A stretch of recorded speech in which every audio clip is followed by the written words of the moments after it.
1400 साल पहले मक्का की धरती पर एक बच्चे का जन्म हुआ जिसके आगमन ने कायनात बदल दी। एक अनाथ बच्चा, लेकिन अल्लाह की छाया में पला बढ़ा। वही बच्चा जिसका नाम दुनिया बाद में अल्लाह की रहमत सल्लल्लाहु अलैहि वसल्लम के नाम से जानेगी। बचपन से ही उसके चेहरे पर एक नूर था, एक मुस्कान जिसने दिल जीत लिया। आपने कभी झूठ नहीं बोला, कभी धोखा नहीं दिया। लोग आपको अल सादिक अल अमीन कहते थे, सच्चा, भरोसेमंद और दयालु व्यक्ति।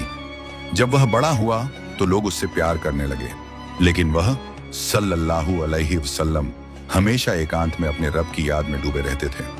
उसके दिल में सवाल था, जिंदगी का असली मकसद क्या है? एक रात जब मक्का सो रहा था, वह हिरा की गुफा में था। अचानक एक रोशनी फैली, एक फरिश्ता प्रकट हुआ और कहा, अपने रब के नाम से पढ़ो जिसने तुम्हें पैदा किया है। वह क्षण समस्त मानवता की नियति बदलने वाला था। पैगंबर भयभीत नहीं थे, बल्कि ईमान से भरे हुए थे। उन पर इन्होंने लोगों को अल्लाह की ओर बुलाया। मक्का के सरदारों ने उनका मजाक उड़ाया, उन पर अत्याचार किया और उन्हें पीड़ा पहुंचाई, लेकिन उन्होंने कभी शाप नहीं दिया। उन्होंने कहा, ऐ अल्लाह, मेरी कौम को मार्गदर्शन दे, वे नहीं जानते। ये हमारे पैगंबर बीयू थे, दया, धैर्य और प्रेम की प्रतिमूर्ति।